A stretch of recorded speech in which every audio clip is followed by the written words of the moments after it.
Hello everyone, my self प्रशांत। और guys बहुत लोगों ने कमेंट किया कि उन्हें पेपर पैटर्न के ऊपर वीडियो चाहिए। तो आज गाइस मैं फिजिक्स का पेपर पैटर्न है जो उसके ऊपर वीडियो लेके आया हूँ। कंप्लीट एनालिसिस फिजिक्स का और कौन से इंपॉर्टेंट चैप्टर है वही बताऊंगा। और पेपर पैटर्न क्या है अपना जो मतलब महाराष्ट्र बोर्ड का, वो भी बताने वाला हूँ। फिजिक्स के लिए क्लास 12th के लिए ये अपनी वीडियो है। ये वीडियो अपनी क्लास 12th के बच्चों के लिए है, ठीक है। और मैं हूँ प्रशांत, ओके गाइस। और कौन से इंपॉर्टेंट चैप्टर्स आपको पढ़ने हैं वो भी मैं आपको बताने वाला हूँ। प्लस वेटेज जो है, वेटेज ये भी मैं बताऊंगा। तो थोड़ा सा आपको एक आइडिया लग जाएगा कि कौन सा चैप्टर हमें जल्दी जल्दी खत्म कर देना है, कौन सा नहीं खत्म करना है, ठीक है गाइस। चलिए स्टार्ट करते हैं। तो गाइस अपने पास यहाँ पे पूरा ये चैप्टर है, 16 चैप्टर अपने इसमें आते हैं। एक देखो मैं आपको बताता हूँ कि बहुत सारे लोग बोलते हैं कि कंटेंट कंटेंट कंटेंट कंटेंट, ठीक है, अच्छी बात है, कंटेंट मैटर करता है, लेकिन इंसान का अपना खुद का दिमाग भी बहुत ज़्यादा मैटर करता है। और जिस इंसान के पास खुद की समझ है, खुद का एनालिसिस है, तो वो बहुत कुछ कर सकता है दुनिया में, ठीक है। सो एक आपको बात बताता हूँ कि खुद का कंटेंट क्रिएट करो, खुद का जो भी है आपका एनालिसिस क्रिएट करो और खुद की प्लानिंग, खुद की स्ट्रैटेजी बनाओ। और दुनिया में तुम आगे नहीं बढ़ोगे तो मेरा चैलेंज है ये, 100% आप दुनिया में आगे बढ़ोगे। खुद के जैसा बनो, दुनिया क्या कहती है उससे कोई फर्क नहीं पड़ता है। कुछ लोग तो ये भी कहते हैं कि तुम कैसे दिखते हो, तो दिखने से क्या फर्क पड़ता है यार। जिस दिन तुम्हारे नॉलेज की बेटिंग होगी उस दिन तो पता ही चल जाएगा। और रही बात, तो तुम अगर हो भी यार तो तुम अभी छोटे हो, जिस दिन बड़े हो जाओगे तो उस दिन तो तुम भी उस लेवल में आ ही जाओगे। तो अपने आप को हमेशा इंप्रूव करते रहो। अगर तुम्हारे कम मार्क्स आते हैं तो तुम रोज थोड़ा बहुत पढ़ो, और रोज थोड़ा थोड़ा पढ़ते पढ़ते एक दिन तुम्हारे पास बहुत ज्यादा नॉलेज हो जाएगी और सामने वाले को ये पता भी नहीं चलेगा कि तुम्हारे पास कितनी ज्यादा नॉलेज हो गई। सो इस तरीके से भाई एक ही दिन में कोई चीज नहीं होती है, सभी चीजों को थोड़ा टाइम लगता है और धीरे धीरे ईच एंड एवरीथिंग आ जाती है। सो तुम भी टैलेंटेड बनो, तुम भी सब कुछ बनो, सभी से दूसरों से सीखो और खुद के ऊपर अप्लाई करो। और देन जो गलतियां तुमसे होती हैं उनसे भी सीखो, और वो गलतियां तुम्हारे लाइफ में कभी दोबारा ना हो उसको भी ख्याल रखो, और वो बहुत इंपॉर्टेंट भी है। सो इस तरीके से धीरे धीरे तुम भी आगे बढ़ जाओगे, ठीक है। सो यही एक सक्सेस का राज होता है सभी इंसानों का, सभी का सक्सेस का राज यही होता है। तो मैं आज इसी तरीके से आपको एक बताने वाला हूं कि कैसे एक प्लानिंग तुम बना सकते हो। टीचर का काम इतना ही कि वो एक आइडिया दे, वो तुम्हें एग्जैक्टली अगर सपोज कोई बोलता है कि मैं तुम्हें कंटेंट दे रहा हूं, तो दे के कोई फायदा नहीं है, तुम्हारे पास एक आइडिया लगनी चाहिए। जैसे कि देखो गाइस, मैं नोट्स बनाता हूं, मैं सारे वीडियोस में नोट्स बना के तुम्हें देता हूं। तो नोट्स अगर मैं तुम्हें बना के देता हूं तो इसका मतलब ये हुआ कि वो नोट्स, इसका मतलब ये भी नहीं कि तुम मेरे ही नोट्स इस्तेमाल कर लो। वो अच्छी बात है कि तुम करते हो, तुम्हारे ऊपर है, बट मैं तुम्हें एक आइडिया दे रहा हूं, एक जरिया दे रहा हूं कि तुम भी ऐसा ही नोट्स क्रिएट कर पाओ। तो टीचर का काम सिर्फ रास्ता दिखाना है, रास्ते पे चलना तुमको है, ठीक है। चाहे कोई भी, अब टीचर ही कहो या मुझे भाई कहो, जो भी बोलना यार बोलो, अपने कोई फर्क नहीं पड़ता है। मैं तो सबसे वैसे भी फ्रेंड जैसे रहता हूं, ठीक है। सो मैं तो सिर्फ तुमको जरिया दिखा रहा हूं कि तुमको ऐसे करना है। तुम मत करो मेरी चीजें यूज, करोगे तो कोई घाटा नहीं है, तो मेरे पास आओगे नॉलेज ही मिलेगी तुमको। बट हाँ, तुमको मैं एक आइडिया देता हूं, मैं कोई स्ट्रेटजी देता हूं, तो तुमको वो प्लानिंग मिल रही है, तुम अपना खुद का बनाओ। तुम्हारा अलग शेड्यूल है, तुम कितने बजे उठते हो, तुम्हारा अलग टाइमिंग है। किसी को रात को पढ़ना अच्छा लगता है, किसी को दिन में पढ़ना अच्छा लगता है, ठीक है। सो अपनी अपनी अलग अलग स्ट्रेटजी होती है, तो तुम उसे फॉलो करो, ठीक है। तो गाइस चलिए स्टार्ट करते हैं फिर अभी। तो question chapter number 1, rotational dynamics. Rotational dynamics कौन से इंपॉर्टेंट चैप्टर्स है ये मैं आपको बता रहा हूं। मतलब जिसको सिर्फ फिजिक्स में पास होना है, जिसको सिर्फ फिजिक्स में पास होना है गाइस, मैं उसके लिए बता रहा हूं, ठीक है। तो आप लोगों को कौन कौन से चैप्टर पढ़ने हैं ये आपको अश्योर करा देता हूं। तो देखो गाइस, सबसे पहले जितने भी चैप्टर है, आप ऐसा बोलोगे कौन सा इंपॉर्टेंट है, मैं ऐसा किसी को नहीं कहूंगा कि कौन सा इंपॉर्टेंट नहीं है, बट मैं बताऊंगा मोस्ट इंपॉर्टेंट कौन सा है, डोंट वरी। सबसे पहला इंपॉर्टेंट चीज ये कि जिसको सिर्फ लगता है कि मुझे पास होना है, तो प्लीज एक काम करो, जितने चैप्टर है तुम्हारे सामने, जो सिलेबस रिड्यूस हुआ है या नहीं हुआ है, जिसमें भी आप देखना है, सबसे पहले एक काम करो कि जितनी भी डेफिनेशन है, डेफिनेशन सभी चैप्टर की ईच एंड एवरी डेफिनेशन तुम कर डालो, सारी की सारी डेफिनेशन कर डालो। और अगर डेफिनेशन करते हो तो पेपर पैटर्न में अभी आपको बताऊंगा, तो आप अगर पूरा वीडियो आप जरूर वॉच करना, बहुत इंपॉर्टेंट है। तो डेफिनेशन याद कर लोगे तो 1 सेंटेंस वाले क्वेश्चन आपके हो जाएंगे। डेफिनेशन अगर कर लेते हो तो 1 सेंटेंस वाले क्वेश्चन हो जाएंगे। मैं अभी वापस से इस चार्ट में आऊंगा, डोंट वरी, इस टेबल कंटेंट में आऊंगा, बट पहले पेपर पैटर्न के पहले मैं थोड़ा सा आपको आइडिया लगा दूं, ठीक है। तो सबसे पहले इंपॉर्टेंट थिंग, जिसको सिर्फ पास होना, तो सभी के सभी डेफिनेशन याद कर लो। फिर जितने डायग्राम्स है वो डायग्राम्स याद कर लो, जितने यूजेस और एडवांटेजेस हैं, डिसएडवांटेजेस हैं, वो याद कर लो सारे के सारे, ठीक है। ये सब आपको कर लेने हैं। जो छोटे छोटे एमसीक्यू है, सारा एमसीक्यू अभी क्या अभी 2 से 3 महीने में कवर कर दो। इतनी चिंदी सी बात 1 महीने में नहीं खत्म कर सकते हो। डेफिनेशन, एमसीक्यू और यूज एंड डिसयूज जो भी है, इतना सा काम नहीं कर सकते हो। इतना हो जाए और इसे हर संडे रिवाइज करो, हर संडे इसे रिवाइज करते रहो, और रिवाइज करने के बाद फिर धीरे धीरे छोटे छोटे क्वेश्चन में बढ़ो। मतलब कि जस्ट डिस्कशन वाले क्वेश्चन जो आते हैं, आपके थियोरेटिकल क्वेश्चन आते हैं, उनमें धीरे धीरे बढ़ो। न्यूमेरिकल को हाथ मत लगाना। थियोरेटिकल क्वेश्चन को धीरे धीरे धीरे धीरे कोई भी डाइजेस्ट उठा लो, टारगेट नवनीत कोई भी उठाओ, खरीद लो डाइजेस्ट। कब तक सॉफ्ट कॉपी से पढ़ोगे? तो हार्ड कॉपी खरीद लो और उससे धीरे धीरे पढ़ना स्टार्ट करो। और तुम बिलीव नहीं करोगे, जब दिसंबर का महीना आएगा तो तुमको लगेगा कि हाँ यार मैंने कुछ तो पढ़ लिया और मैं ऑटोमेटिकली अभी 40-50 मार्क्स ला सकता हूं आराम से। जिसको पास होना है उसके लिए बोल रहा हूं, ठीक है। और जिसे टॉप करना है तो सब पढ़ेगा ही, ठीक है। तो ये बात मैंने दोनों के लिए बता दिया है। जिसे सिर्फ पास होना है वो पहले डेफिनेशन, देन यूज एंड डिसयूजेस जो दिया रहता है, जो डायग्राम दिया रहता है, ठीक है। और छोटी मोटी अगर तुमको थियोरी करनी तो थियोरी छोटी मोटी कर लो, डेरिवेशंस वगैरह अगर करने हैं तो इतना कर लोगे ना तो आपके आराम से 10-15 मार्क्स फिक्स हो जाएंगे और 30 मार्क्स प्रैक्टिकल के तो मिल ही जाएंगे। तो आपको आराम से पास हो जाओगे, 35-40 मार्क्स मिल जाएंगे, ठीक है। और फिर ये सिर्फ 1 महीने के अंदर आपको खत्म कर देना है। उसके बाद का जो महीने बचेंगे उसमें आपको बस थोड़ा थोड़ा आगे बढ़ना है, ठीक है। इंपॉर्टेंट चैप्टर जिसका वेटेज ज्यादा है वही इंपॉर्टेंट चैप्टर होता है, और बाकी इंपॉर्टेंट चैप्टर कोई नहीं होता। जिसका वेटेज ज्यादा वही इंपॉर्टेंट चैप्टर ज्यादा। तो रोटेशनल डायनेमिक्स का जो वेटेज है गाइस वो 5 to 7 मार्क्स का रहने वाला है, ठीक है। तो 5 to 7 मार्क्स का इसका वेटेज है। ऐसे ही मैं आपको बता दूं मैकेनिकल प्रॉपर्टीज ऑफ जो है आपकी फ्लूइड्स है, इसका भी आपको 4 to 5 मार्क्स का वेटेज रहेगा। ये 100% काइनेटिक थियरी ऑफ गैसेस का 5 to 7 मार्क्स का वेटेज होता है। थर्मोडायनेमिक्स का भी आपको 6 मार्क्स का फिक्स हो सकता है। ऑसिलेशन आप बहुत सारा सिलेबस रिड्यूस भी कर दिया हो, अगर रिड्यूस ना किया हो तो कोई टेंशन की बात नहीं, ये भी आपको मोस्टली 5 मार्क्स का इसका वेटेज आपको मिलेगा, ठीक है। वेव ऑप्टिक्स जो है सबसे ज्यादा इसका वेटेज रहने वाला है क्योंकि ये बहुत बड़ा चैप्टर है और इसका वेटेज 6 to 7 मार्क्स का 100% रहेगा। फिर बाकी के ये सब 4-4 मार्क्स के रहने वाले हैं, जितने भी यहाँ पे चैप्टर है सब 4-4 मार्क्स के रहेंगे। और बाकी के ये 5 to 7 मार्क्स का वेटेज और ये आपका 4 मार्क्स का रहेगा नॉर्मली, ठीक है। नॉर्मली ऐसे बोल रहा हूं मैं, ठीक है, याद रखना अच्छे से। और डुअल नेचर ऑफ रेडिएशन से मैटर अगर आपको पढ़ना तो ये 3 to 4 मार्क्स और ये भी 3 to 4 मार्क्स और ये 5 मार्क्स तक आ सकता है। तो ये इनका वेटेज है गाइस, ये भी 4 to 5 मार्क्स इसका भी वेटेज रहेगा, इससे ज्यादा वेटेज नहीं है। तो मेरे कहने के हिसाब से आप लोगों को स्टार्टिंग के 3 चैप्टर बिल्कुल नहीं छोड़ने हैं। ये थर्मोडायनेमिक बिल्कुल नहीं छोड़ना है। मतलब स्टार्टिंग के 5 चैप्टर बिल्कुल मत छोड़ो। स्टार्टिंग के 5 चैप्टर बिल्कुल कंप्लीट कर दो। और ये 5 चैप्टर बहुत आसान भी है, ठीक है, क्योंकि पार्ट 2 आपको बहुत हार्ड भी लग सकता है। करंट इलेक्ट्रिसिटी वगैरह वगैरह अगर आपको हार्ड लगता है तो वो बात की बात है, बट स्टार्टिंग के 5 चैप्टर इज मोस्ट इंपॉर्टेंट और बहुत ईजी होते हैं। वेब ऑप्टिक्स तक मत जाओ, स्टार्टिंग के 5 और किसी को छठवा करना है कर लो। छठवे का फिलहाल वेटेज कम है तो यू कैन डू दिस, ठीक है। हाँ, उसके बाद अगर आपको पार्ट 2 से करना है तो आप इलेक्ट्रोमैग्नेटिक इंडक्शन कर लो। और सबसे आसान चैप्टर इसे मत छोड़ना, लास्ट वाला। और एसी सर्किट भी आसान ही है, आप उसे भी कर सकते हो, ठीक है। तो ये बात ध्यान रखना। मैग्नेटिक मटेरियल में गाइस जो डायमैग्नेटिज्म, और आगे मैं एक और वीडियो इसकी लाऊंगा, डोंट वरी, जब आपके सारे चैप्टर से आप फैमिलियर हो जाओगे। अभी तो आप सारे चैप्टर से फैमिलियर ही नहीं हो, ठीक है, कि कौन से चैप्टर में अगर मैं किसी टॉपिक का या डेरिवेशन का नाम ले लूं तो आपको पता ही नहीं रहेगा कौन सा चैप्टर में है। तो इसके लिए मैं अभी आगे और एक डिटेल वीडियो बनाऊंगा जब आप दिसंबर जनवरी का महीना आएगा, डोंट वरी। बट अभी के लिए तो आप इसको याद रखो, बस आप मेरे साथ जुड़े रहो और सभी का सपोर्ट बना रहे और इस वीडियो को शेयर जरूर कर देना, ठीक है। इतने से काम के लिए आप इतना तो कर ही दोगे, मुझे भरोसा है आपके ऊपर, ठीक है। सो देखो, तो इस तरीके से आपको स्टार्टिंग के ये 5 चैप्टर अगर खत्म करते हो तो मैं आपको गारंटेड बोलता हूं गाइस, अगर 5-5 मार्क्स का वेटेज है और आप पूरे 16 चैप्टर में से सिर्फ 5 चैप्टर खत्म कर दो, ये स्ट्रैटेजी, ये प्लानिंग होती है। सिर्फ 5 चैप्टर कर दो तो आपके 25 मार्क्स डन, डना डन डन। 25 मार्क्स आपके फिक्स हो गए, 25 मार्क्स फिक्स हो गए और 30 मार्क्स आपको बोर्ड से मिल जाएंगे। 55 मार्क्स आप फिजिक्स में ला लोगे 100 में से। सोचो, तुम बिलीव भी नहीं कर पाओगे, सिर्फ 5 चैप्टर पढ़ के तुम इतने अच्छे मार्क्स ला पा रहे हो। जस्ट ओनली 5 चैप्टर्स 16 में से। ये होती है प्रॉपर स्ट्रेटजी।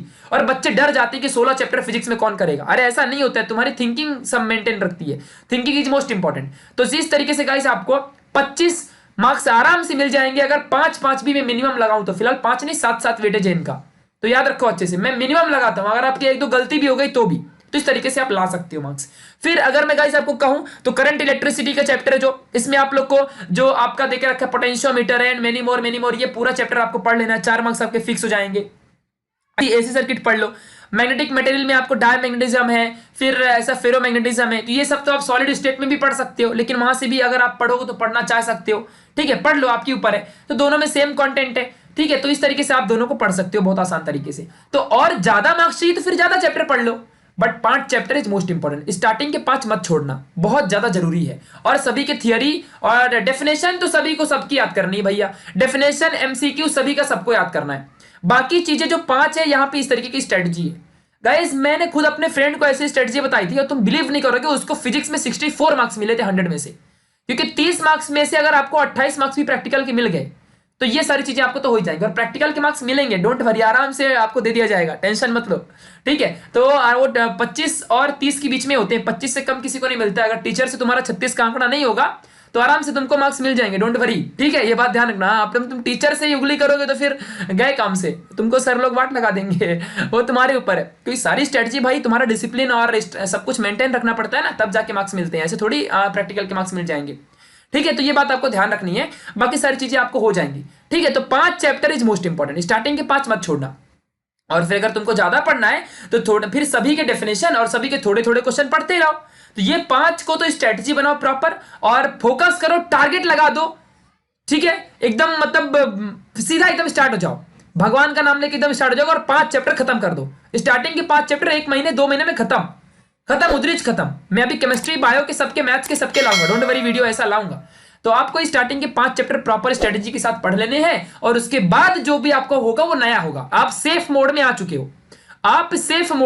हो, और जितना हो सके ये 5 चैप्टर के न्यूमेरिकल थियरी सबका सब खत्म कर दो। मतलब जितने बार हो सके उतने बार प्रैक्टिस करो। और मेरी वीडियोस तो डाले हुई हैं, उन्हें जाके अच्छे से वॉच करो, लाइन टू लाइन वॉच करो, जितने बार हो सके उतने बार देखो, खुद के नोट्स प्रिपेयर करो, मेरे वीडियोस के नोट्स देखो और वैसे नोट्स तुम खुद के बनाओ, बुक्स टेक्स्ट बुक बगल में रख लो और वैसा पढ़ो। और तुमको तो वैसे जब बुक्स बगल में रख के पढ़ोगे ना, तुमको खुद ही लगे कि यार ये बुक का पूरा मॉडिफाइड वर्जन है। एक बार पढ़ के तो देखो, एक बार जाके वीडियो देखो, तुमको बहुत लोग देखते हो वैसे भी तुम्हें पता है, बहुत सारे बच्चों के टेस्ट में मार्क्स आउट ऑफ आ रहे हैं, तो वो ऐसे ही नहीं आ रहे हो, मार्क्स आ रहे हैं इसका मतलब वो पूरा जेन्युइन है, तो आपको मिलेगा। क्यों, आप बिलीव करो जस्ट, और एक बार करके देखो, एक बार जाके पढ़ के देखो, समझेगा खुद ही, तो टेंशन की कोई बात नहीं है। ठीक है, तो ये सारी चीजें आपको स्ट्रेटजी याद रखनी है। ठीक है गाइस, तो ये है प्रॉपर प्लानिंग पढ़ने की। जिसको टॉप करना है भाई उसके लिए थोड़ा सा बता दूं मैं, 16 चैप्टर में से तुमको 14 चैप्टर फिक्स करने हैं, 2 चैप्टर इधर उधर छोड़ दोगे चलेगा, लेकिन जो ज्यादा वेटेज के 5 to 7 वाले उनको बिल्कुल नहीं छोड़ना है। यानी कि स्टार्टिंग के 5 तुमको भी नहीं छोड़ना है और ये 12वां चैप्टर बिल्कुल नहीं छोड़ना है,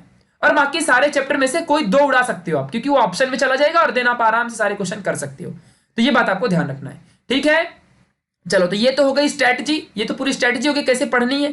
अब मैं आपको पेपर पैटर्न दिखाऊंगा। तो गाइस एक बात आपको सबसे पहले मैं बता दूं कि जो आपका पहले फिजिक्स का पेपर और पेपर 1 पेपर 2 अलग अलग हुआ करता था, पेपर 1 पेपर 2 अलग अलग हुआ करता था, अभी पेपर 1 पेपर 2 एक साथ होता है, पेपर 1 पेपर 2 एक साथ होता है। अभी हम लोग के टाइम पे जब पेपर 1 पेपर 2 अलग अलग होता था, मतलब एक ही दिन पेपर रहेगा बट अलग अलग, अभी तुमको पेपर 1 पेपर 2 एक ही साथ रहेगा पूरा। ऐसा नहीं कि पेपर 1 का सेक्शन ऐसा रहेगा पूरा और पेपर 2 का अलग से पेपर रहेगा, भले एक ही दिन पेपर हो, उससे कोई फर्क नहीं पड़ता है। अब एक ही पेपर में पेपर 1 के क्वेश्चन भी, पेपर 2 के भी क्वेश्चन, पूरी फिजिक्स आपको एक साथ पेपर में रहेगी।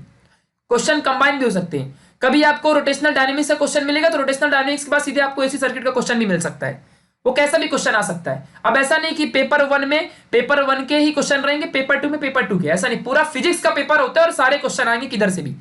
इसलिए मैं आपको स्ट्रेटजी बता रहा हूं कि स्टार्टिंग के 5 खत्म करो और बोर्ड एग्जाम में जिस दिन क्वेश्चन लिखोगे ना, तो ये मेरी स्ट्रेटजी याद रखना, जो फॉलो करेगा कसम से कह रहा हूं वही आगे जाएगा और वो 100% पास तो पक्का हो जाएगा, फेल होने के चांस तो एकदम 0 है। मैं पहले ही बता रहा हूं, मेरी बात को मान लो, बहुत मतलब बेस्ट तरीका है ये, तो इस चीज को आप समझ के रखो अच्छे तरीके। तो बस इसी तरीके से आपको पढ़ना है और ये 5 खत्म करो जल्दी से जल्दी। अभी अपना अगस्त चालू है और आप सितंबर और लास्ट अक्टूबर स्टार्टिंग 15 तक ये 5 खत्म कर दो। इसी के साथ आपको केमिस्ट्री भी करनी है ना, तो ये 5 खत्म कर दो। अब चलते पेपर पैटर्न में। ठीक है, तो गाइस जो आपके सामने पेपर पैटर्न ये रहा, पेपर पैटर्न आपका सेक्शन में डिवाइडेड है, सेक्शन में सेक्शन ए बी सी ऐसा डिवाइडेड है। तो मैं आपको सारा पेपर पैटर्न अच्छे से बता रहा हूँ, ध्यान से सुनना, क्योंकि देखो यार मैं आपको बोलता हूँ कभी भी आप कितना भी कंटेंट पढ़ लो, आप कितनी भी चीजें पढ़ लो, कितना भी नॉलेज आप ले लो, लेकिन जो पेपर में पूछा जाएगा अगर आपको वो नहीं आता है तो आपका नॉलेज वेस्ट है। ठीक है, ये बात ध्यान रखना, नहीं तो फिर पेपर ही क्यों दे रहे हो। अगर नॉलेज के लिए पढ़ रहे हो तो पेपर मत दो, हाँ नॉलेज भी हो पेपर में अच्छे लाओ, तो दोनों आप तभी वैल्यूएबल माने जाओगे। आपके पास सिर्फ नॉलेज है और पेपर में 0 ला रहे तो कोई फायदा नहीं है। पता ना रामानुजन के बारे में, पता ना रामानुजन फिलहाल अभी बहुत बड़े आदमी मैथमेटिशियन है रामानुजन। ठीक है, तो रामानुजन सिर्फ मैथ्स में 100 मार्क्स आते थे और हिस्ट्री ज्योग्राफी सब में फेल, साइंस में फेल, तो इसीलिए सिर्फ 100 में उनको अच्छे खासे मैथ्स आते थे, 100 में मतलब मैथ्स में 100 आते थे, लेकिन सब में फेल हो गए। यही रीजन था कि वो 10वीं फेल हो गए, 11वीं फेल हो गए, 12वीं फेल, सब फेल, क्योंकि सिर्फ उनको मैथमेटिक्स में 100 आते थे और किसी में आता ही नहीं था। तो फिर बाद में अच्छा हुआ कि मतलब उनका, और यही थी परिस्थितियां उनके सामने बहुत अलग थी, उनकी बहुत अलग कहानियां भी है। ठीक है, तो वो मैथ्स में अच्छा लाए, ठीक है अच्छी बात, उन्होंने मैथ्स में अच्छा किया भी आगे, और बहुत सारी थियरीज दी, प्राइम नंबर वगैरह की बहुत सारी चीजें, जीरो की थियरी बहुत सारी है उनकी थियरी इनफाइनाइट की। बट फिर भी तो अगर तुमको मार्क्स चाहिए भाई, तो फिर अगर पढ़ रहे हो तो जिसको दोनों में अच्छा रहोगे वो बेस्ट माना जाएगा, वो सबसे बेस्ट माना जाएगा। ये बात ध्यान रखो अच्छे से, सब में आगे बढ़ो, तो इनसे तुम सीख ले सकते हो, ठीक है। चलो, तो कंटेंट इज मोस्ट इंपॉर्टेंट, हाँ, बट लिमिटेड चीजें, सब कुछ नॉलेज वाला बंदा भी कभी कभी कुछ नहीं कर पाता है। तो ये पैटर्न को देखो और पैटर्न को देख के तुम्हें किस तरीके से पढ़ना है, कितने क्वेश्चन न्यूमेरिकल से आते तो तुमको न्यूमेरिकल कितने छोड़ने हैं, कितने क्वेश्चन थियरी से आते तो तुमको कितने क्वेश्चन थियरी के करने हैं, ठीक है। अगर तुम थियरी करते हो तो तुमको कितने मार्क्स आते हैं, अगर तुम हाफ न्यूमेरिकल कर रहे हो तो तुमको कितने मार्क्स आते हैं, इस तरीके से आपको सेटिंग करनी है। तो भैया क्वेश्चन नंबर 1 है, सेक्शन ए में 2 क्वेश्चन आते हैं, और ये क्वेश्चन नंबर 1 और क्वेश्चन नंबर 2, इनमें फिजिक्स 1 से भी क्वेश्चन, मतलब पूरी फिजिक्स में 16 चैप्टर में से कोई भी क्वेश्चन किधर भी आ सकता है, किसी भी नंबर में आ सकता है। तो क्वेश्चन नंबर 1 एमसीक्यू होता है, एमसीक्यू आपको ऑप्शन दिया रहेगा, सारे एमसीक्यू 1 नंबर के लिए होते हैं सबके सभी, और 10 क्वेश्चन रहेंगे यहाँ पे, 10 क्वेश्चन, 10 में से 4 क्वेश्चन न्यूमेरिकल के होने वाले और 6 क्वेश्चन थियरी के होने वाले। ये एक पैटर्न चेंज भी हो सकता है, कभी कभी 6 क्वेश्चन न्यूमेरिकल के, बट ये इंपॉसिबल है, कभी 6 क्वेश्चन न्यूमेरिकल के नहीं देगा, वो ज्यादा न्यूमेरिकल के नहीं देता है, ज्यादा थियरी के क्वेश्चन ही आते हैं, ठीक है। तो 6 क्वेश्चन थियरी के आएंगे एमसीक्यू में, एमसीक्यू की सिर्फ बात कर रहा हूं, तो 6 क्वेश्चन थियरी में और 4 क्वेश्चन न्यूमेरिकल के। ये बात ध्यान रखो, न्यूमेरिकल मतलब जिसमें आपको सॉल्व करना पड़ेगा, छोटे छोटे क्वेश्चन देंगे, उसके आप में वैल्यू निकालनी पड़ेगी आपको, लॉग वगैरह से कहीं ना कहीं से। लॉग की वीडियो गाइस मैंने ऑलरेडी बना दी है, जाके देख लो, अच्छे समझ जाएगा, वैसा लॉग की वीडियो आपको कहीं नहीं मिलेगी, ठीक है। तो ये बात आपको ध्यान रखनी है। तो गाइस ये बात ध्यान रखना कि 6 क्वेश्चन थियरी के, यानी कि थियोरेटिकल एमसीक्यू ज्यादा पढ़ लो, मैं तो कहूंगा पूरे एमसीक्यू चाट लो एकदम अच्छे से, पढ़ के खत्म कर दो। चलो, तो ये 10 मार्क्स आपके फिक्स हो गए। मैं आशा करता हूं कि आपके 10 मार्क्स फिक्स, जैसा मैंने बताया है कि 10 मार्क्स आपके फिक्स हो चुके हैं। कैसे? तो वो इस तरीके से कि गाइस आपको याद रखना है कि क्वेश्चन नंबर 1 के मैंने बोले हैं कि पूरे एमसीक्यू, पूरी डेफिनेशन, पूरा यूजेस डिसयूजेस, यानी एडवांटेजेस डिसएडवांटेजेस और डायग्राम, ये पूरे के पूरे चैप्टर की आपको करनी है, एंड देन 5 चैप्टर आगे के करने हैं। तो इस तरीके से ये हुआ कि आपने सारे एमसीक्यू कर लिए हैं, और ये सारे एमसीक्यू में से 10 में से 6 एमसीक्यू बुक के पीछे से आएंगे, और 4 एमसीक्यू कोई भी बना के दे सकता है, वो मतलब कोई भी बीच में का। तो आपको झोल झपाटा पता है ना एमसीक्यू का, इधर उधर करके आप निकाल लोगे आंसर, उसका कुछ नहीं है, लेकिन 6 तो फिक्स कर लो अपने। 6 मार्क्स तो मैं मिनिमम 6 मार्क्स तो फिक्स समझता हूँ, मिनिमम 6 नंबर में फिक्स समझता हूँ, क्योंकि वो 6 तो बुक में से आने वाले, ये बात ध्यान रखना। चलो क्वेश्चन नंबर 2 में आता हूँ। आंसर द फॉलोइंग, ये 8 नंबर के लिए होता है ये क्वेश्चन अगर जिसने पूरे 8 क्वेश्चन के लिए होता है, और इसमें 8 क्वेश्चन होते हैं, नो ऑप्शन, एक भी ऑप्शन नहीं, क्योंकि ये 1 मार्क्स क्वेश्चन है, 1 मार्क्स क्वेश्चन है, 8 मार्क्स का होता है, 1 सेंटेंस। इसीलिए तो गाइस मैंने आपको बोला है कि आपको यहाँ पे 6 थियोरेटिकल 2 न्यूमेरिकल मिलेंगे। तो 6 थियोरेटिकल डेफिनेशन बेस्ड होंगे।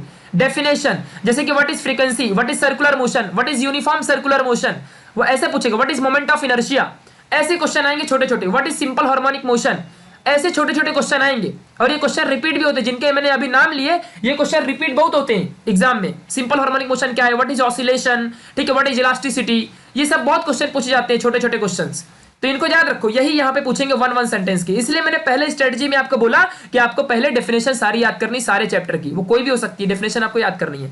और 2 न्यूमेरिकल तो आप इजीली कर ही लोगे, हो सकता है वो डेफिनेशन वाले ही आ जाए न्यूमेरिकल, हो सकता है छोटे मोटे फॉर्मूले में सरफेस टेंशन का कोई भी आ जाए, तो कुछ भी हो सकता है, धीरे धीरे छोटे छोटे 2 न्यूमेरिकल कोई भी आएंगे। 6 तो फिक्स है ना, 6 इधर से 12 नंबर आपको फिक्स हो गए, ठीक है। चलो आगे बढ़ते हैं, सेक्शन बी में आते हैं। तो सेक्शन बी में गाइस क्वेश्चन नंबर नहीं, यहाँ पे डायरेक्टली अटेम्प्ट एनी 8 क्वेश्चन ऐसा लिखा रहेगा, और आपको यहाँ पे 12 क्वेश्चन दिए रहेंगे। कितने क्वेश्चन? 12 क्वेश्चन दिए रहेंगे, और 12 में से 8 करना है, 4 ऑप्शन में छोड़ना है, 4 ऑप्शन में छोड़ना है, 12 में से 8 क्वेश्चन आपको करने हैं, ठीक है। ये बात ध्यान रखना अच्छे से। तो 12 में से 4 क्वेश्चन छोड़ सकते हो आप लोग, और 8 क्वेश्चन कर सकते हो, और 8 क्वेश्चन करने के बदले आपको 16 नंबर मिलेंगे, यानी कि हर एक क्वेश्चन 2 मार्क्स का, each and every question 2 marks के। 2 मार्क्स के क्वेश्चन में आपको 4 पॉइंट्स आंसर थियोरी में लिखने होते हैं, 4 पॉइंट, और एक डायग्राम बनानी होती है। अगर डायग्राम है तो ठीक है, नहीं है तो कुछ नहीं कर सकते हो सके तो फिजिक्स में सारे क्वेश्चन डायग्राम से बना के दिखाओगे, ज्यादा बेटर रहेगा, ठीक है। तो ये बात आपको अच्छे से गाइस याद रखनी है। तो 8 क्वेश्चन आपको करने हैं, ये आपको समझ के रखना है, 8 क्वेश्चन, ये बात ध्यान रखो। और 8 क्वेश्चन करोगे तो 16 नंबर मिलेंगे। स्ट्रैटेजी बताता हूं। अब देखो यहाँ पे क्या है, 8 क्वेश्चन में से जो भी आपके, अब यहाँ पे पूरा 12 क्वेश्चन देखो पहले, अगर आपकी पकड़ देखो 7 क्वेश्चन थियरी के आ सकते हैं। अगर मैं मिनिमम समझूं तो मे भी ऐसा हो सकता है कि 5 क्वेश्चन थियरी के आएंगे और 7 क्वेश्चन न्यूमेरिकल के, बट ऐसा कभी नहीं होता है। ज्यादा क्वेश्चन हमेशा थियरी से होते हैं, कम क्वेश्चन न्यूमेरिकल से होते हैं हमेशा। अगर मान लो यहाँ पे 12 क्वेश्चन है तो ऐसा होगा कि 7 या 6 थियरी से ही आएंगे, और 5 या फिर 4 आपके मिलेंगे न्यूमेरिकल से। ये बात ध्यान रखनी है आपको, ठीक है। तो यहाँ पे देखो अच्छे से, तो थियरी के जो क्वेश्चन है, थियरी के, ये थियरी के क्वेश्चन आपको डन करने हैं अपने, डन डनाडन डन। ये 2 मार्क्स के जो क्वेश्चन है ना, 2 मार्क्स के क्वेश्चन, ये इजीली आपकी डेफिनेशन, ये छोटे छोटे स्टार्टिंग के थियरी के जो थोड़ा सा छोटा का पार्ट होता है वहीं से रहेंगे, ज्यादा हार्ड नहीं रहेगा ये। तो यहां से आप इजीली, मैं ऐसी आशा करता हूं कि आप ये 8 क्वेश्चन इजीली कर पाओगे, इजीली, क्योंकि ये छोटे छोटे, और स्टार्टिंग के आपके 5 चैप्टर है ना, वो कर लोगे आराम से, निकल भी पाओगे, आप निकल जाओगे, आराम से निकल जाओगे स्टार्टिंग के 5 करते हो तो, ठीक है। और अगर मैं आपको स्ट्रेटजी और अच्छे से बताना चाहूं तो यहाँ पे देखो अच्छे से क्या कर सकते हो सकता है कि आप स्टार्टिंग की 3 कर लो और यहां से कोई 3 कर लो, 3 इधर से हो जाए, 3 उधर से हो जाए, ऐसा भी आप कर सकते हो। 3 चैप्टर इधर से कर लो और 3 चैप्टर बीच में से कैसे कर लो, पीछे से मत कर लेना, क्योंकि पीछे से ये फालतू चैप्टर्स हैं, ठीक है। तो बीच में से कोई भी 3 उठा सकते हो, कोई भी जो तुमको अच्छा लगे, तो तुम्हारे ऊपर है। बट मैं तो कहती हूँ कि स्टार्टिंग के 5 कर लो और बाकी के सब आपको डेफिनेशन, एमसीक्यू और 1 सेंटेंस क्वेश्चन डाइजेस्ट में के, ये आपको सभी चैप्टर के करने हैं, बाकी और सारा चैप्टर 5 ही करने हैं, ये बात आप ध्यान रख लो अच्छे से, ठीक है।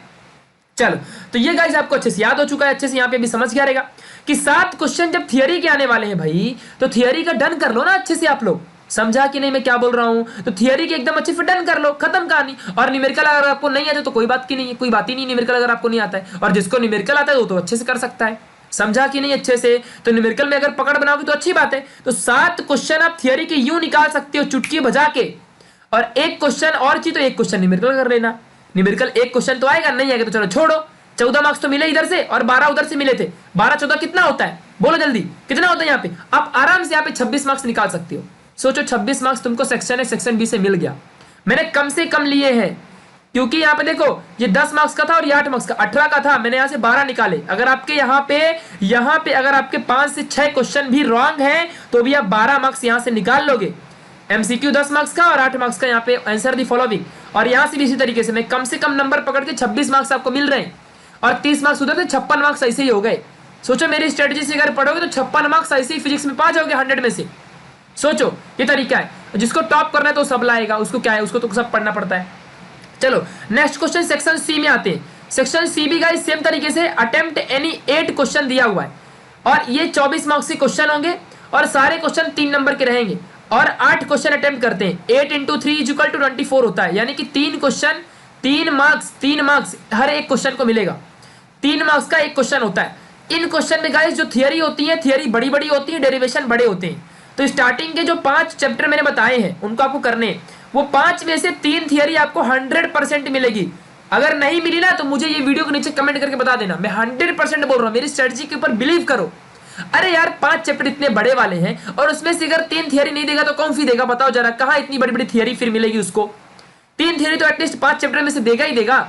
मैं तो चाहता हूँ कि वो 4 भी ना दे दे, तो 3 थियरी तो 100% आएगी ही आएगी, चाहे जो भी हो जाए। लिख के ले लो मेरी बातों को, 100% आएगा। तो 3 थियरी आपको स्टार्टिंग के 5 चैप्टर से मिल जाएगी, और वो 3 थियरी मैंने बोला ना कि स्टार्टिंग के 5 एकदम फिक्स करने हैं, तो 3 थियरी अगर मिल रही, 3 त्रिकाई 9 मार्क्स आपको यहीं से मिल जाते हैं, थियरी से, सिर्फ थियरी से। अगर न्यूमेरिकल किए तो अच्छी बात है, नहीं किए तो छोड़ दो। टॉप जिसको करना है वो तो करेगा ही करेगा, न्यूमेरिकल पढ़ना है तो करेगा ही करेगा वो, ठीक है। तो ये बात ध्यान रखो अच्छे से। और जिसको थियरी आती है याद रखना, उसी को न्यूमेरिकल आता है। जिसे थियरी नहीं आएगी उसे न्यूमेरिकल बिल्कुल नहीं आएगा।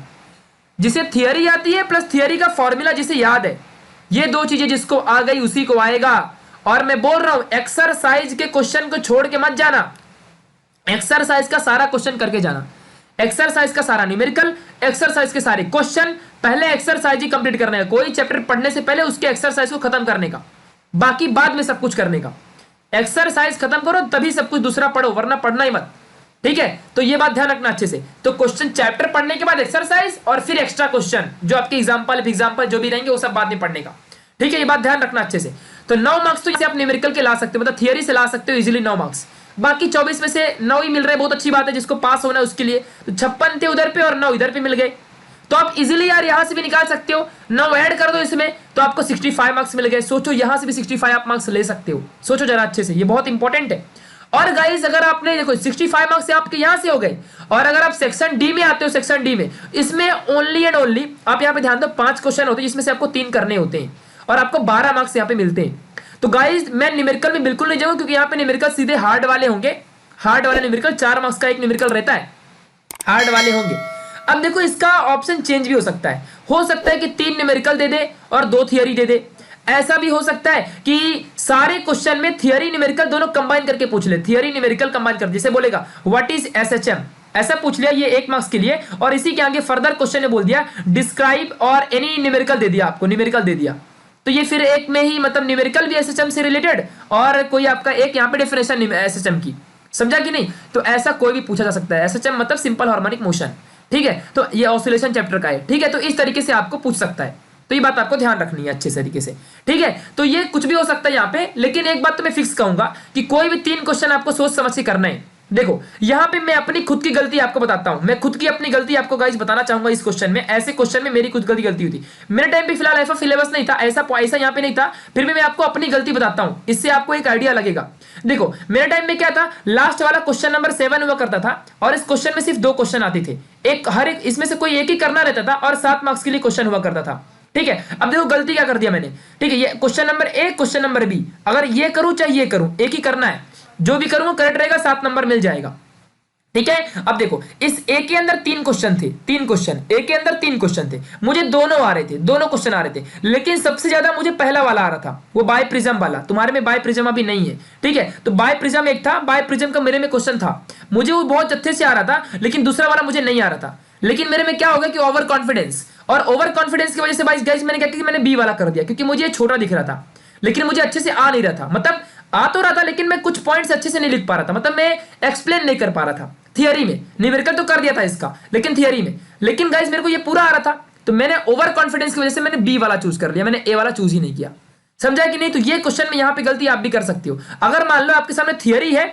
और थियरी आपको जो सबसे बेस्ट आएगा उसी को करना, जो सबसे गंदा आता है उसको हाथ मत लगाना। ओवर कॉन्फिडेंस में जब हमको सब कुछ आता है ना तो हम ऐसे ही कर देते हैं, हमारे सबके साथ ऐसा होता है, अगर किसी ने यहाँ पे फील किया होगा ऐसा। तो यहाँ पे गाइस आपको बताना चाहूंगा थियरी 5 चैप्टर जो रहेगी इसमें से कोई एक थियरी यहाँ पे जरूर फंसेगी, एक ही फंसने वाली, ज्यादा नहीं फंसेगी, तो कोई एक ही थियरी आपको यहाँ पे जरूर फंसेगी, 100% एक थियरी जरूर फंसेगी, और वो आपको 3 से 4 मार्क्स दिला के जाएगी। तो 65 वहां से निकाला था प्लस 4 यहां से 69 मार्क्स हो गए, तो 69 मार्क्स गाइस आप इजिली फिजिक्स में 100 में से ला सकते हो, मैं प्रैक्टिकल के मार्क्स ऐड करके बता रहा हूं यहाँ पे, ठीक है। तो 69 मार्क्स गाइस आप यहां से निकाल सकते हो, अगर प्रैक्टिकल के हटा भी दूं तो भी आप यहाँ पे गाइस सोचो जरा 49 मार्क्स या 39 मार्क्स आप आराम से निकाल सकते हो। 30 मार्क्स अगर मैंने गायब कर दिया तो 70 मार्क्स का आपका पेपर है, ठीक है। तो सोच लो जरा, ये पूरा स्ट्रेटजी है, इस तरीके से गाइस आप पढ़ोगे 100% फुल मार्क्स लाओगे। तो गाइस बस पेपर पैटर्न को फोकस करना यार, और पेपर पैटर्न में कितने क्वेश्चन किधर के हैं। मैं थियरी ज्यादा पढ़ूंगा तो थियरी ज्यादा पढ़ो, थियरी पढ़ोगे तो न्यूमेरिकल इजीली कर भी पाओगे, और थियरी के ज्यादा क्वेश्चन भी है तो आपको इजीली यहाँ पे मार्क्स ला सकते हो। तो ये प्रॉपर एक प्लानिंग है इस तरीके से। तो ये सारा वेटेज लिख लो, स्टार्टिंग के 5 बिल्कुल मत छोड़ना, ये रिक्वेस्ट है मेरे से, मैं बोल रहा हूँ आपको पहले ही, और 12वां चैप्टर मत छोड़ना अगर आप पार्ट 2 में से पढ़ रहे हो, और हो सके तो ये आपका करंट इलेक्ट्रिसिटी मत छोड़ना, इलेक्ट्रोस्टैटिक छोड़ दोगे चलेगा, इसकी डेफिनेशन वगैरह पढ़ लेना इलेक्ट्रोस्टैटिक की। हो सके तो इलेक्ट्रोस्टैटिक में ना सिर्फ कैपेसिटर करो, सिर्फ कैपेसिटर का पार्ट कर लो और कोई मत पढ़ो बस, और यहाँ पे करंट इलेक्ट्रिसिटी पढ़ लो, ठीक है, दैट्स इट। करंट इलेक्ट्रिसिटी तो पूरा ही करना है वैसे भी, तो पूरा कर लो इसको, क्योंकि यहाँ से ज्यादा क्वेश्चन आ सकते हैं, ठीक है, तो इसको कर लो अच्छे से, और बाकी नॉर्मल है, बाकी स्टार्टिंग के 5 और ये 2 कर लोगे बस, फिक्स मार्क्स आपके आराम से अच्छे खासे पास हो जाओगे। और जिसको टॉप करना है तो कोई 2 चैप्टर छोड़ सकता है, 14 चैप्टर उसको 100% करने, लेकिन जिसको टॉप करना है उसके लिए एक सजेशन देना चाहूंगा कि उसको पूरा का पूरा जो चैप्टर है उसमें के थियरी पे ज्यादा फोकस करना है, थियरी होगी तभी न्यूमेरिकल आएगा। और न्यूमेरिकल किसी किसी को थियरी आती है लेकिन न्यूमेरिकल समझता ही नहीं है, खुद से नहीं कर पाते, उनके लिए एक ही सजेशन है कि पहले थियरी के समझो, इमेजिन करो अपने ब्रेन में, और उसके बाद आप फॉर्मूला याद करो, और देन आप जो सॉल्यूशन है थियरी का उसे देखो, और उसके बाद प्रैक्टिस करो, समझा अच्छे से। और ये तो एग्जाम्पल को सॉल्व करो, उसके बाद अपने एक्सरसाइज को करो। तो पहले खुद से पूरा एक्सरसाइज डन करो, एक्सरसाइज के क्वेश्चन पढ़ लो पूरा। आपकी पढ़ने की स्ट्रेटजी यही है कि पहले देखो जिसको टॉप करना है उसके लिए भी बता रहा हूं मैं, सबके लिए है ये। सबसे पहले आपको थियरी के क्वेश्चन जो भी पीछे के एक्सरसाइज उसको खत्म करो, फिर आपका डाइजेस्ट होगी आपके पास, या मैं बहुत सारे चैप्टर के सॉल्यूशन प्रोवाइड कर चुका हूं, वो ले लो जाके नोट्स, टेलीग्राम में ज्वाइन कर लो, वहां से एक्सरसाइज पढ़ लो, एक्सरसाइज खत्म करो, पूरे न्यूमेरिकल खत्म करो एक्सरसाइज के, न्यूमेरिकल के बाद थियरी, 1 सेंटेंस, एमसीक्यू सब खत्म करो, और जिनको पास होने में उसके लिए बता दिया हूं, उनके लिए मैंने बता दिया डेफिनेशन पढ़ना है, एमसीक्यू सारे कर लेने हैं और डायग्राम सारे कर लेने हैं। डायग्राम के बाद आपको सारा का सारा डायग्राम के बाद आप लोग को जाना है एडवांटेजेस डिसएडवांटेजेस जो दिया हुआ है, एडवांटेजेस डिसएडवांटेजेस जिस भी चैप्टर में रहेगा उसको कर लो, और इमेजेस वगैरह जो भी आती बीच बीच में उसको कर लो, दैट्स इट, खत्म कहानी। फिर धीरे धीरे तुमको बढ़ना है एक्सरसाइज के क्वेश्चन की तरफ, और स्टार्टिंग के 5 चैप्टर पूरे करने हैं, न्यूमेरिकल के साथ सबको करना है, ठीक है। ये बात ध्यान रखो, क्योंकि ये 5 चैप्टर आपको सेफ मोड में रखेगा, ये 5 चैप्टर आपको सेफ मोड में रखेगा, ये बात ध्यान रखना अच्छे से, ये 5 चैप्टर ही आपको सेफ मोड में रखेगा, और उसके बाद आगे की जर्नी स्टार्ट करो। पहले सेफ बन जाओ फिर आगे की जर्नी स्टार्ट करो, ये बहुत अच्छा आइडिया है, ठीक है। तो ये बात ध्यान रखना अच्छे से। तो गाइस सभी को पहले एक्सरसाइज के न्यूमेरिकल खुद से करो, उसको पीछे के एक्सरसाइज के न्यूमेरिकल डाइजेस्ट होगी, वहां से सीखो, पढ़ डालो अच्छे से, पूरा पूरा कैसे किया हुआ है वो आपको आइडिया लगेगा, और उसके बाद जाके आपको फिर प्रैक्टिस के लिए कोई दूसरे क्वेश्चन देखने हैं, समझा। और फिर आपको नहीं आएगा तो मुझे कमेंट बॉक्स में बताना, तब तो आपको 100% आएगा। अब पहले ही जाओगे न्यूमेरिकल करने बैठोगे और फिर बोलोगे हमको नहीं आ रहा है, तो ये गलत बात है। आपके पास सामने डाइजेस्ट है और डाइजेस्ट में से सॉल्यूशन देखो और वहां से समझो और पढ़ो, मैंने खुद सॉल्यूशन प्रोवाइड किया है, तो पढ़ो उसको, पढ़ो पूरा वीडियो देखो मेरी वाली, वहां पे बनाया है, आपको मैंने नोट्स भी प्रोवाइड कर दिया, उसे भी देखो अच्छे से, सब कुछ प्रोवाइड कर रहा हूं, तो देखो उसे, पढ़ो, और देन एक्सरसाइज खत्म होने के बाद प्रैक्टिस करो, और प्रैक्टिस में ना आए तब मुझे बताना, 100% आएगा, ये मेरी बात मानो, प्रॉपर स्ट्रेटजी बनाओ, ठीक है, ये बात ध्यान रखो।